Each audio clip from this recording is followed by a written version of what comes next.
அதே பாலம். கார்த்திக் ராகவனின் கையை பிடித்து திருப்பி கீழே ஓடும் ஆற்றில் குதிக்கிறான். துப்பாக்கி சூடு சத்தம் கேட்கிறது. இருட்டில் கார்த்திக் மாயமாகிறான். ஆற்றின் கரை. நனைந்த நிலையில் கரையேறும் கார்த்திக்கை ஒரு பெண், மீரா, காப்பாற்றுகிறாள். நீ மட்டும்தான் உன் அப்பாவை தேடவில்லை. நானும் என் அண்ணனை ராஜவர்மனிடமிருந்து மீட்க போராடுகிறேன் என்கிறாள் மீரா. மீராவின் மறைவிடம். மீரா ஒரு பத்திரிகையாளர்.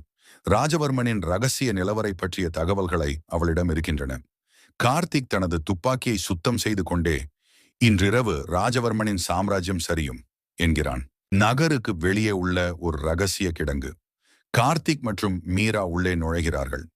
பலத்த பாதுகாப்புக்கு மத்தியில் கார்த்திக் அதிரடியாக சண்டையிட்டு முன்னேறுகிறான். ஒரு அறையின் கதவை உடைக்கும் போது அங்கே அவனது தந்தை சங்கிலியால் பிணைக்கப்பட்டிருப்பதை காண்கிறான். நிலவரையின் சிறை அறை. கார்த்திக் தன் தந்தையின் சங்கிலிகளை உடைக்கிறான். தந்தை பலவீனமாக இருந்தாலும் கார்த்திக்கை பார்த்ததும் கண்கள் கலங்குகிறார். கார்த்திக், நீ இங்கே வந்திருக்க கூடாது, இது ஒரு பொறி என்கிறார் தந்தை.